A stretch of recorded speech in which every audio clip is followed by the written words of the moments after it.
नमस्कार दोस्तों, आप लोगों का स्वागत है हमारे इस YouTube channel Rinkesh psychology facts में। अगर वीडियो अच्छी लगे तो वीडियो को लाइक शेयर, चैनल पर आप नए हो तो चैनल को सब्सक्राइब जरूर करें और कमेंट बॉक्स में जाकर हर हर महादेव जय बागेश्वर धाम सरकार जरूर लिखें। महादेव की कृपा प्राप्त करने के लिए शिवरात्रि का पर्व साल का सबसे बड़ा पर्व माना जाता है। इस दिन व्रत किया जाता है दोस्तों। यह साल भर का सबसे बड़ा पर्व होता है महादेव को प्रसन्न करने का। और इस दिन दोस्तों हम आपको विशेष रूप से बताएंगे कि सबसे पहले हम इस वीडियो में बताएंगे आपको कि महाशिवरात्रि के दिन आपको कौन सी चीज अवश्य खाना है और कौन सी चीज भूलकर भी नहीं खाना है दोस्तों, जिससे आपको महादेव की कृपा ही कृपा प्राप्त हो और आपकी हर एक मनोकामना इस दिन पूर्ण करने का महाउपाय भी बताने वाले हैं दोस्तों। और इस वीडियो में हम यह भी बताएंगे कि शिवरात्रि के दिन महादेव पर ऐसी कौन सी वस्तु चढ़ा देने से लाभ ही लाभ होगा। दोस्तों इस वीडियो को आप पूरा देख लेना। आपको अंत में इस वीडियो में मैं ऐसा उपाय महाउपाय बताऊंगा दोस्तों। मैं यह बताऊंगा कि आपको महादेव के ऊपर ऐसा क्या चढ़ा देना है जिससे आपकी मनोकामना बहुत जल्दी या फिर हल्की हल्की पूर्ण हो जाएगी। इसलिए इस वीडियो को पूरा देख लेना। चलिए जान लेते हैं सबसे पहले कि महाशिवरात्रि कब मनाई जाएगी और व्रत में आपको क्या खाना है और क्या नहीं खाना। दोस्तों महाशिवरात्रि 2024 महाशिवरात्रि इस साल 8 मार्च को मनाई जाएगी दोस्तों। इस खास मौके पर पूरे देश में भगवान शिव जी के मंदिर में भीड़ लगेंगी। कई लोग इस पावन अवसर पर भगवान शिव जी को प्रसन्न करने के लिए उपवास रखते हैं। उपवास रखने से मन को शांति मिलती है। अगर आप भी इस खास अवसर पर उपवास करने जा रहे हैं तो अपनी सेहत का विशेष ध्यान रखें। साथ ही इस बात का ध्यान रखें कि इस अवसर पर क्या खाएं और क्या ना खाएं। आज हम आपको इस लेख में व्रत के दौरान क्या खाना चाहिए और क्या नहीं खाना चाहिए के बारे में विस्तार से बताएंगे। आइए जानते हैं शिवरात्रि पर क्या खाएं और क्या न खाएं। शिवरात्रि के व्रत में क्या न खाएं दोस्तों। इस वीडियो के अंत में मैं आपको यह भी बताऊंगा कि आप महादेव पर ऐसी कौन सी चीज चढ़ा देते हैं जिससे महादेव आपसे सबसे जल्दी प्रसन्न हो जाते हैं और मनोवांछित फल प्रदान करते हैं। आइए जानते हैं दोस्तों। चाहे कुछ भी हो जाए, महाशिवरात्रि के दिन मांस मदिरा का सेवन गलती से भी मत करना, नहीं तो आपके साथ कुछ भी हो सकता है। महाशिवरात्रि के दिन देर तक कभी ना सोएं, इससे आपका भाग्य बिगाड़ सकता है। भगवान भोलेनाथ रूठ सकते हैं। महाशिवरात्रि के दिन दाल चावल या गेहूं से बने पकवान नहीं खाना चाहिए। इस दिन आप सिर्फ फल, दूध, चाय और कॉफी ले सकते हैं दोस्तों। अगर आप भगवान भोलेनाथ जी को प्रसन्न करना चाहते हैं तो इस दिन काले कपड़े भूलकर भी मत पहनना। इस दिन जितना ज्यादा हो सके भगवा रंग, यह लाल रंग का ही कपड़ा पहने, बहुत ही शुभ और मंगलकारी माना जाएगा। इस दिन गलती से भी पति पत्नी शारीरिक संबंध भूलकर भी ना बनाएं, अन्यथा भगवान भोलेनाथ के क्रोध का सामना आपको करना पड़ेगा। इस दिन जितना ज्यादा हो सके दान पूर्ण करें। भगवान भोलेनाथ को अगर खुश करना है तो यह बातें गांठ बांध लें दोस्तों। ये पाप कभी मत करना। महाशिवरात्रि के इस पावन अवसर पर शिवलिंग पर भूलकर भी ये चीजें मत चढ़ाना, नहीं तो जिंदगी भर आपको किसी बड़ी परेशानी का आपको सामना करना पड़ सकता है। आपका व्रत टूट भी सकता है। भगवान भोलेनाथ अत्यंत क्रोधित हो सकते हैं, जान लीजिए, नहीं तो आपके व्रत रखने का कोई भी फायदा नहीं। तो चलिए जानते हैं दोस्तों। नंबर 1, तुलसी। पौराणिक कथाओं के मुताबिक तुलसी को माता लक्ष्मी जी का स्वरूप माना जाता है। माता लक्ष्मी जी भगवान विष्णु जी की अर्धदांगिनी है। भगवान विष्णु शालिग्राम की पूजा में ही तुलसी का प्रयोग किया जाता है। ऐसे में शिवलिंग पर तुलसी का प्रयोग वर्जित है। यह आपको पाप का भागीदार बना सकता है। ऐसा अनर्थ कभी मत करना दोस्तों। नंबर 2, सिंदूर। सिंदूर एक प्रकार से श्रृंगार की वस्तु है जो सभी देवियों को चढ़ाया जाता है, परंतु भगवान भोलेनाथ बैरागी हैं और वह महाकाल है, इसीलिए उन्हें सिंदूर नहीं चढ़ाया जाता है। ऐसा पाप आप कभी मत करना दोस्तों। नंबर 3, शिवरात्रि के पावन अवसर पर जितना ज्यादा हो सके आपको भगवा रंग पहनना चाहिए। भगवान भोलेनाथ अति प्रसन्न होते हैं। इस दिन काले कपड़े पहनने से बचना चाहिए और मंदिर में काले वस्त्र पहनकर कभी प्रवेश न करें दोस्तों। नंबर 4, हल्दी। सभी देवी देवताओं की पूजा में हल्दी का उपयोग किया जाता है, लेकिन कुछ का मानना है कि विनाश के देवता भगवान भोलेनाथ जी को अर्पित नहीं करना चाहिए, क्योंकि हल्दी सौभाग्य का प्रतीक है दोस्तों। 5 केतकी के फूल। पौराणिक कथाओं के मुताबिक केतकी के फूल भी शिवलिंग पर नहीं चढ़ाना चाहिए। क्योंकि एक बार केतकी के फूल भगवान ब्रह्मा के झूठ में साथ दिया था। यह बात जानकर भगवान भोलेनाथ ने क्रोध में आकर केतकी के फूल को श्राप दे दिया। दोस्तों, नंबर 6, नारियल पानी। एक पौराणिक मान्यताओं के अनुसार ऐसा कहा जाता है कि शिवलिंग पर नारियल पानी नहीं चढ़ाना चाहिए क्योंकि यह शुभ नहीं माना जाता। दोस्तों, नंबर 7, शंख जल। भगवान भोलेनाथ ने शंख चूर्ण नाम के असुर का वध किया था। शंख को उसी असुर का प्रतीक माना जाता है जो भगवान विष्णु का भक्त था, इसीलिए विष्णु भगवान की पूजा शंख से होती है, शिव की नहीं। दोस्तों, नंबर 8, तिल। यह भगवान विष्णु के मैल से उत्पन्न हुआ था माना जाता है, इसीलिए इसे भगवान भोलेनाथ को नहीं अर्पित किया जाना चाहिए। दोस्तों, नंबर 9, टूटे हुए चावल। भगवान भोलेनाथ को अक्षत यानी साबुत चावल अर्पित किए जाने के बारे में शास्त्रों में लिखा है। टूटा हुआ चावल अपूर्ण और अशुद्ध होता है, इसीलिए यह भगवान भोलेनाथ को नहीं चढ़ता। आप ऐसा अनर्थ सेट करना, चावल चढ़ाने से पहले ध्यान से देख ले, कहीं चावल टूटा हुआ ना हो, खास तौर से शिवरात्रि पर। यह चीजें भगवान भोलेनाथ को चढ़ाने से भी व्यक्ति का भाग्य चमक उठता है। भगवान भोलेनाथ होते हैं अति प्रसन्न। तो चलिए जानते हैं दोस्तों। नंबर 11, गंगा जल। भगवान विष्णु के चरणों से निकली और भगवान भोलेनाथ की जटा से धरती पर उतरी है, इसीलिए सभी नदियों में गंगा परम पवित्र गंगा जल से भगवान भोलेनाथ का अभिषेक करने से मानसिक शांति और सुख की प्राप्ति होती है। दोस्तों, नंबर 12, गन्ने का रस और का प्रतीक माना जाता है। शास्त्रों में इसे बहुत ही पवित्र माना गया है। प्रेम के देवता कामदेव का धनुष गन्ने से बना है। देव प्रबोधनी एकादशी के दिन गन्ने का घर बनाकर भगवान विष्णु की देवी तुलसी की पूजा की जाती है। दोस्तों, नंबर 13, 3 पत्तों वाला बेलपत्र। 3 पत्तों वाला बेलपत्र जो कटा फटा नहीं हो, ऐसा भगवान भोलेनाथ को चढ़ाएं। 3 पत्तों वाला बेलपत्र त्रिदेव ब्रह्मा विष्णु महेश का प्रतीक माना जाता है। महाशिवरात्रि के अवसर पर बेलपत्र अर्पित करने से शिवलोक की प्राप्ति होती है, ऐसा पुराणों में बताया गया है। दोस्तों, नंबर 14, धतूरे का फूल। धतूरे के फल के समान धतूरे का फूल भी भगवान भोलेनाथ को प्रिय है। इसका कारण यह है कि यह सफेद होता है और औषधीय कारणों से गुणकारी होता है। मानसिक शांति के लिए धतूरे के पुष्प को शिवलिंग पर अर्पित करें। दोस्तों, नंबर 15, चांदी के नाग नागिन के जोड़े कि ग्रहों के अशुभ प्रभाव के कारण घर में सुख शांति की कमी और आर्थिक परेशानियों को दूर करने के लिए महाशिवरात्रि के अवसर पर भगवान भोलेनाथ को नाग नागिन के जोड़े समर्पित करें। इससे काल सर्प और नाग दोष समाप्त होता है। दोस्तों, नंबर 16 है धतूरा।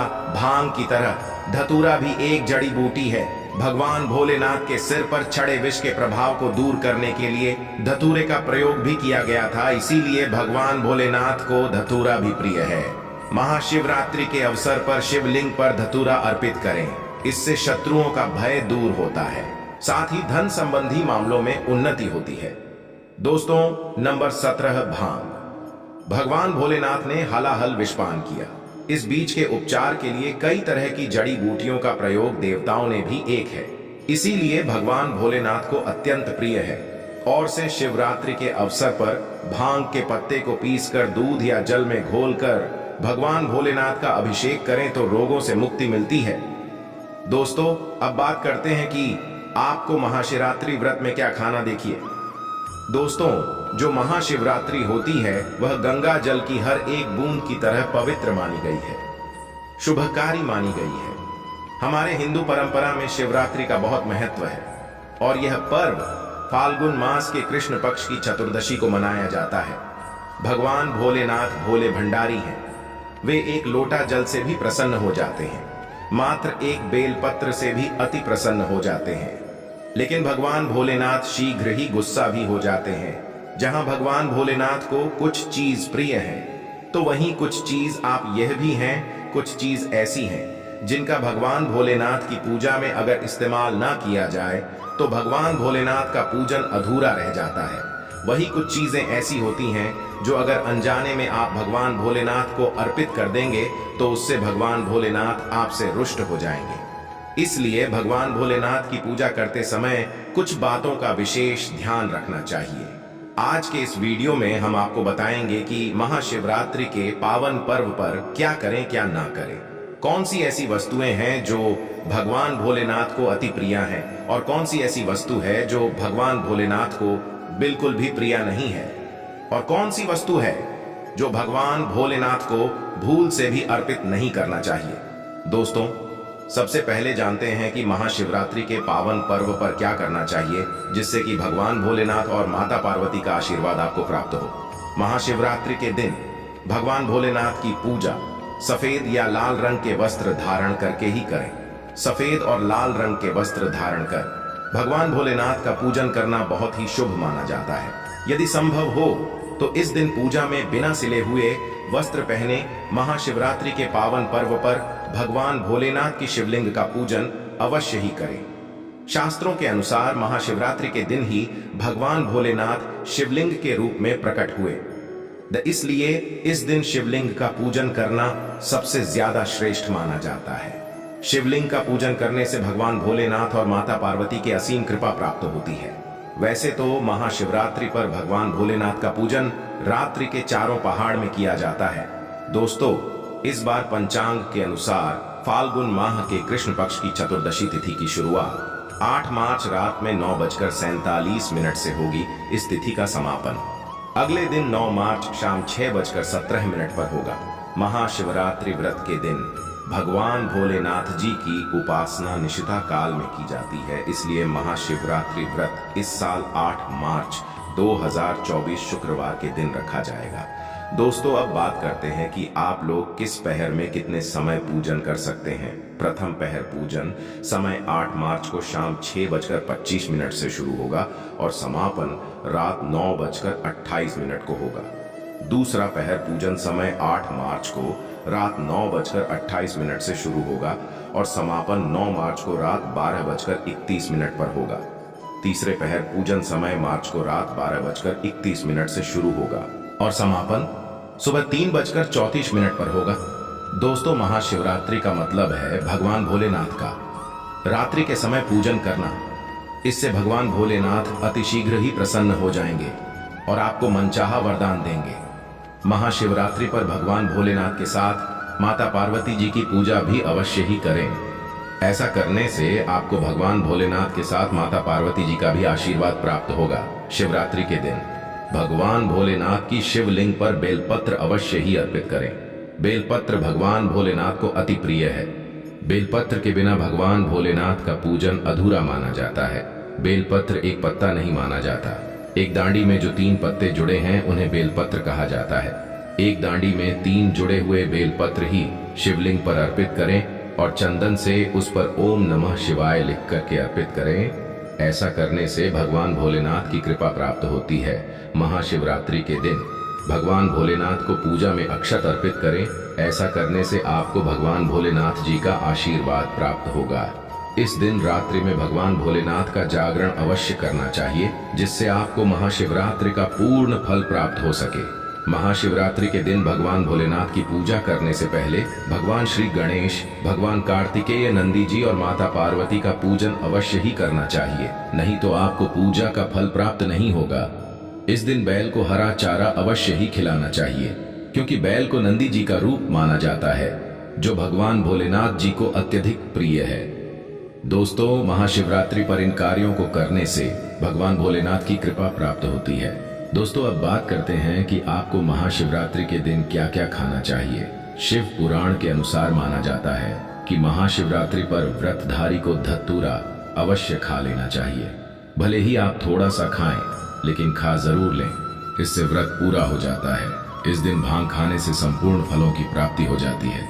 अगर आप भांग नहीं खाते हैं तो इसे थोड़ा बहुत छक लें, नहीं तो आपका व्रत अधूरा माना जाएगा। दोस्तों, महाशिवरात्रि के पावन पर्व पर भगवान भोलेनाथ और माता पार्वती जी की कृपा प्राप्त करने के लिए इन सभी बातों का विशेष ध्यान रखें, जिससे आपको व्रत और पूजा का पूर्ण फल प्राप्त हो और भगवान भोलेनाथ और माता पार्वती जी की आपको कृपा मिल सके। बहुत सी चीजें इस दिन के व्रत में ऐसी होती हैं जो आपको नहीं खानी चाहिए, और एक चीज ऐसी है जो महाशिवरात्रि के दिन जरूर खानी चाहिए, ताकि आपको इस व्रत का संपूर्ण फल मिले। महाशिवरात्रि के दिन बहुत से लोग व्रत रखते हैं। एक बेला उपवास रखकर कई लोग साथ भी भोजन करते हैं। महाशिवरात्रि का व्रत अगर आप रखते हैं तो ध्यान रखिए शरीर में पानी की कमी ना हो, इसके लिए अनार या संतरे के जूस का सेवन कर सकते हैं, लेकिन गन्ने का जूस मत पीजिएगा। महाशिवरात्रि के दिन फलाहार में सेब, संतरा, पपीता, केला, खीरा वगैरह खा सकते हैं। हमारे हाथ में रखी हुई इस झड़ी को देख लीजिए।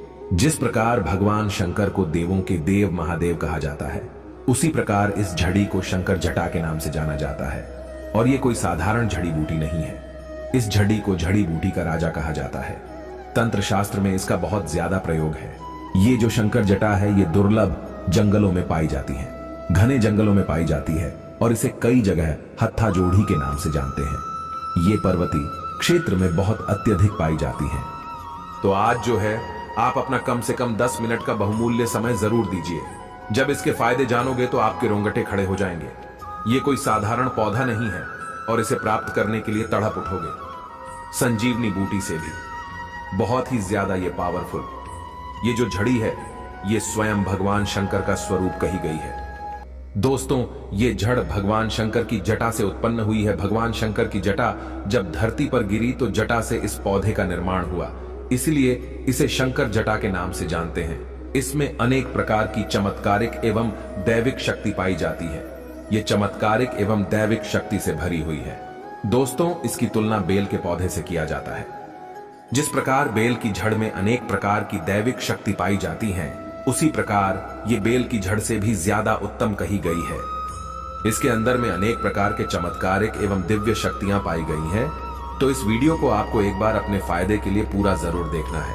और हाँ, कमेंट बॉक्स में आपको ओम नमः शिवाय जरूर लिखना है। दोस्तों, चलिए मैं आप लोगों को बारी बारी से इसका कोई चमत्कारिक एवं दिव्य प्रयोग को बता दूं। और अगर आपके मन में कोई डाउट है तो कमेंट बॉक्स में बिल्कुल ही पूछे, आपकी मदद की जाएगी। अगर आप इस वीडियो को आज छोड़ करके जाएंगे तो सारी जिंदगी आपको पछताना पड़ेगा, क्योंकि इसके माध्यम से आप जमीन में गढ़े हुए धन को, अनेक प्रकार की सिद्धि को प्राप्त कर सकते हैं। दोस्तों, सरसों के तेल में अगर इसे पका करके आयुर्वेद की दृष्टि से देखा जाए तो हमने बहुत सारे आदिवासी लोगों से बात की। बहुत से लोग लकवा की बीमारी ठीक करने के लिए इसका प्रयोग आज भी करते हैं। तो सरसों में इसे पका करके अगर इसकी मालिश की जाए हाथ पैरों पर, अगर आप अपने मालिश करते हैं, किसी को लकवा हो गया है तो सरसों के तेल में इसे पकवा दीजिए, इसे पीस करके पकवा दीजिए और हाथ में मालिश करने के लिए बोलिए। अगर हाथ का लकवा है तो हाथ के लकवा आप देखेंगे चमत्कारिक तरीके से इसके कुछ दिनों के प्रयोग से बिल्कुल धीरे धीरे ठीक हो जाएंगे।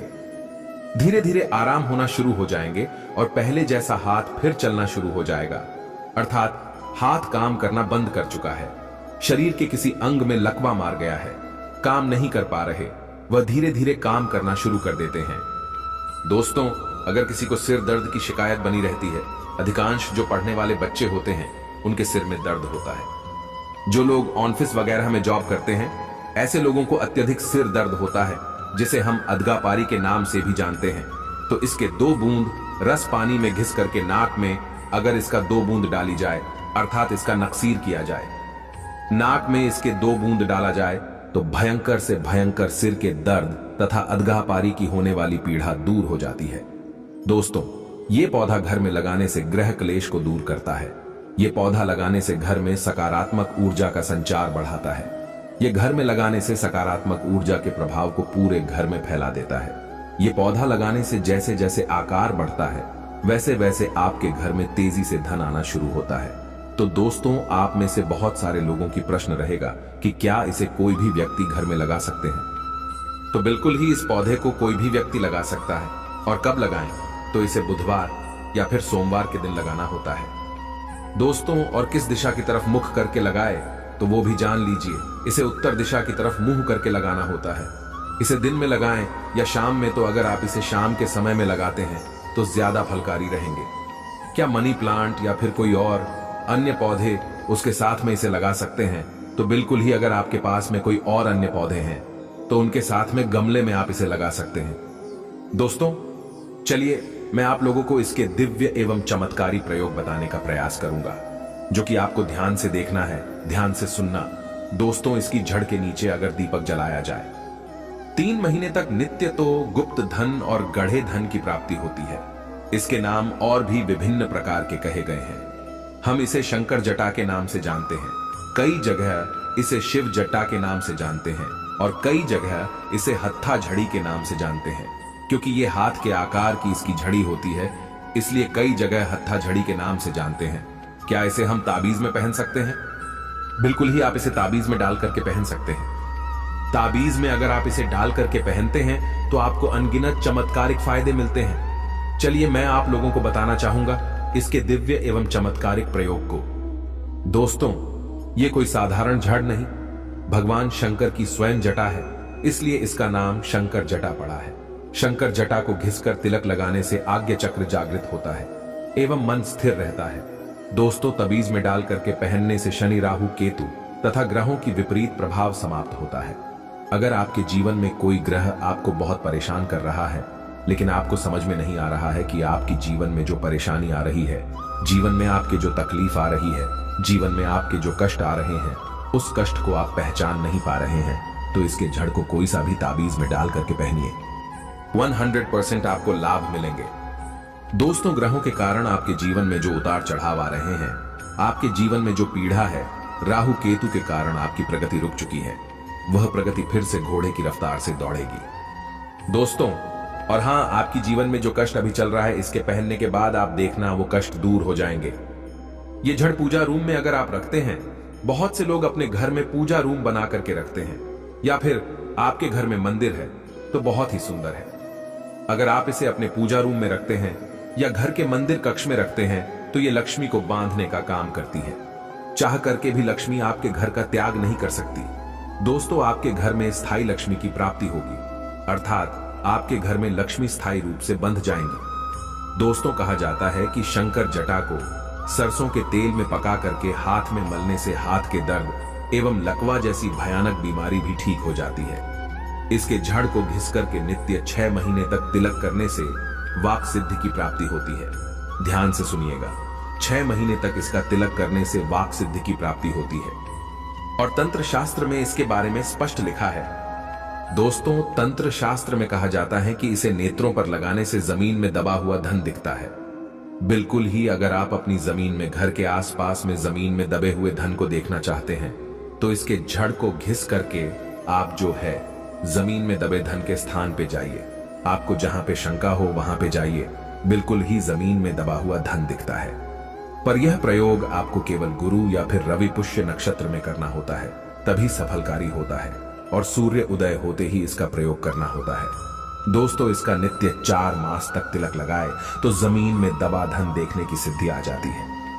दोस्तों, जो लोग चाहते हैं कि उन्हें जमीन में देखने की सिद्धि प्राप्त हो जाए, चाहे किसी भी स्थान की जमीन में दबे हुए धन को अपनी बिल्कुल ही नग्न आंखों से देख लें, तो ऐसे व्यक्ति 4 महीने तक इसका तिलक लगाए, जमीन में दबा हुआ धन देखने की सिद्धि आ जाएगी। यह भी कहा जाता है कि नित्य 4 महीने तक अगर इसका अपने मस्तक पर तिलक करेंगे तो 7 पाताल के अंदर जमीन में दबे धन आप अपनी नग्न आंखों से इसके माध्यम से देख पाएंगे।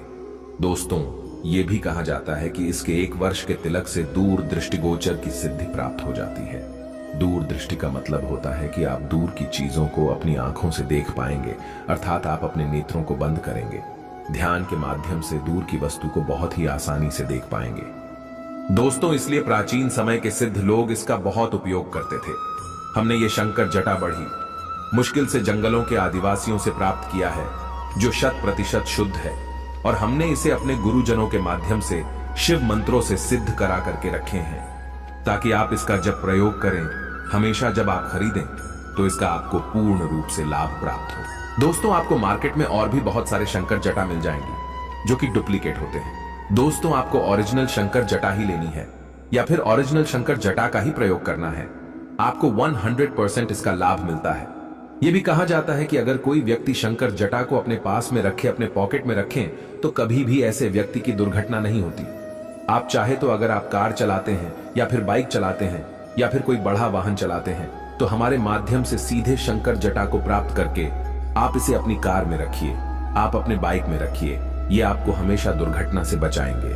दोस्तों, अगर आपकी कुंडली में मृत्यु कारक योग लिखा है, जिसके कारण आपकी मृत्यु तय है, तो बिल्कुल ही उस मृत्यु को ये टाल देंगे और आपको छोटी मोटी दुर्घटना करके आपके जीवन को बचा लेंगे। क्योंकि दोस्तों, कालों के काल भगवान शंकर महादेव को महाकाल कहा जाता है और ये उन्हीं की जटा है, अर्थात ये रुद्र जटा है, अर्थात ये शंकर जटा है। इसके और भी अनगिनत चमत्कारिक फायदे हैं।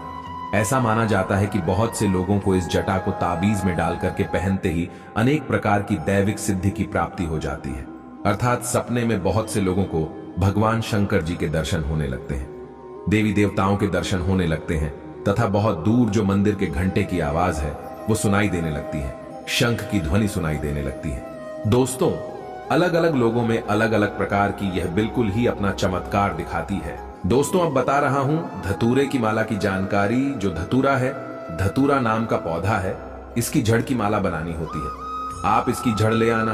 धतूरे की जड़ की माला नहीं बनाना चाहते हैं तो इसकी जो शाखा होती है, जो इसका तना होता है, इसे छोटा छोटा काट करके आप इसकी जो है माला पिरो सकते हैं। देखिए, अपने हाथ से ही माला बनाना। तुलसी की माला धारण करे चाहे धतूरे की माला धारण करे, लेकिन अपने हाथ से ही बना करके धारण करना।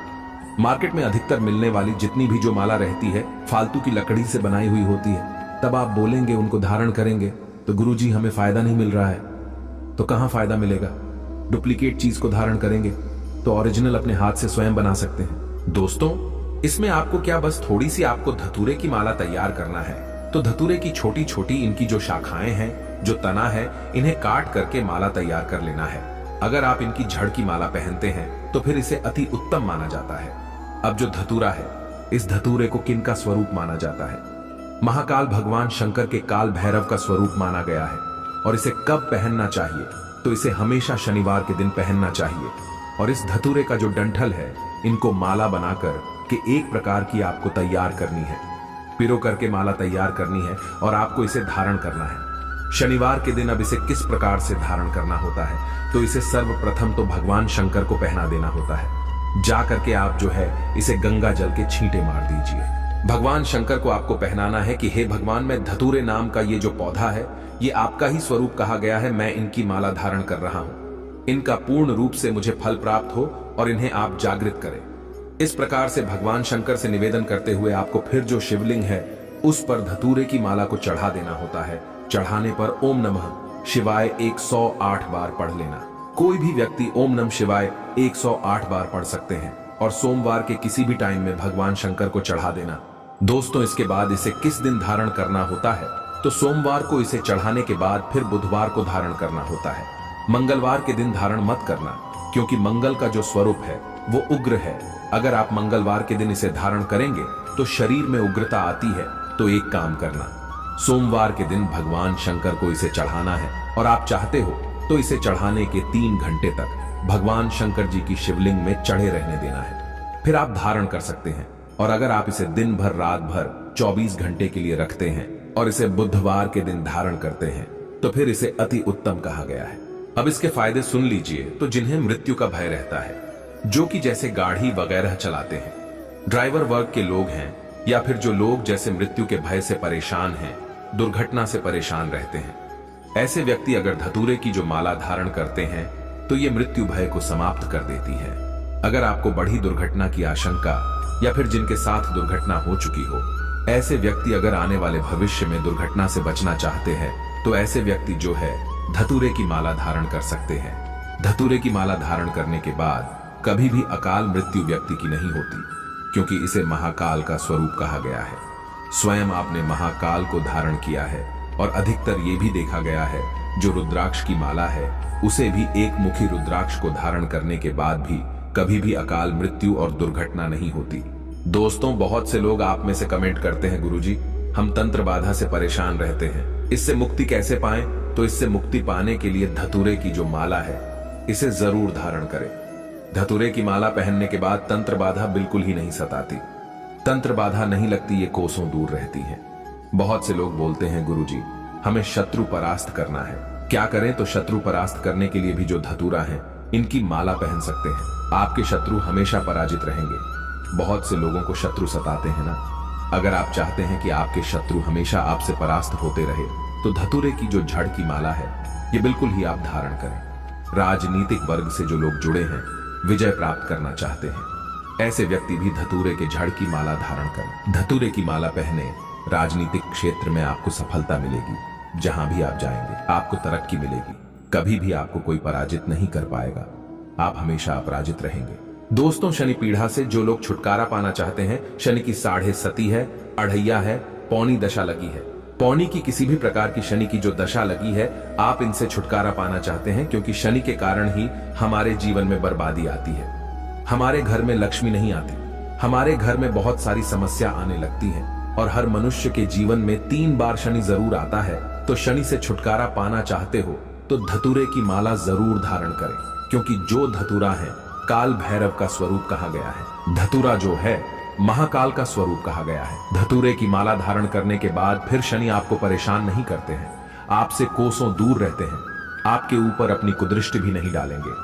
कार्य में सफलता प्राप्त करना चाहते हैं, जो व्यक्ति सफल इंसान बनना चाहते हैं, प्रोग्रेस करना चाहते हैं, जो व्यक्ति जल्दी नौकरी प्राप्त करना चाहते हैं, जिनका प्रमोशन नहीं हो रहा है, ऐसे व्यक्ति भी धतूरे की अगर माला पहनते तो कार्य में सफलता मिलती, प्रमोशन होता है। दोस्तों, अब जो मैं नेक्स्ट एंड आखिरी माला बता रहा हूं, बेल की माला। अब बेल की माला के चमत्कार सुन लीजिए। जो बेल है, जैसे माता पार्वती के स्वरूप कहा गया है, इसके अंदर पुराण के अनुसार जो बेल वृक्ष है, माता पार्वती के आंसुओं, माता पार्वती के पसीने से उत्पन्न हुआ है। और धर्मशास्त्र कहते हैं, अगर आप तीर्थों की दर्शन नहीं कर पाते तो समस्त तीर्थ जीतने भी समस्त तीर्थ है।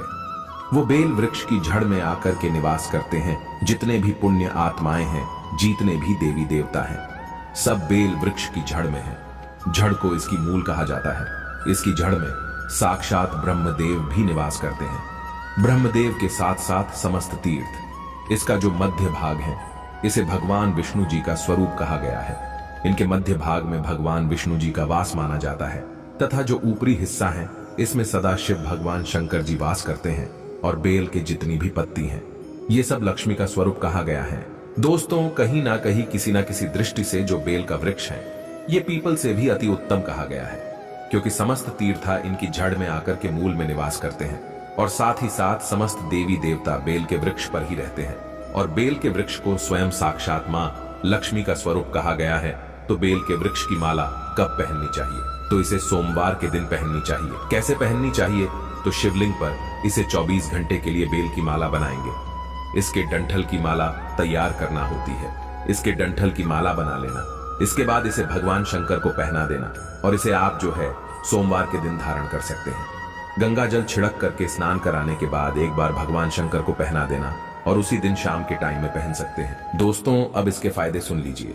तो जो व्यक्ति अपना चाहते हैं आत्म कल्याण हो जाए, जो व्यक्ति चाहते हैं कि पूर्व समय में बहुत सारा पाप कर चुके हैं, उनके पाप मिट जाए, या फिर जो व्यक्ति अध्यात्म उन्नति करना चाहते हैं, ऐसे व्यक्ति बेल की जड़ की माला जरूर धारण करें। बेल के वृक्ष को शाम के समय सोमवार के दिन छूने से पाप का शमन होता है, पाप का नाश होता है।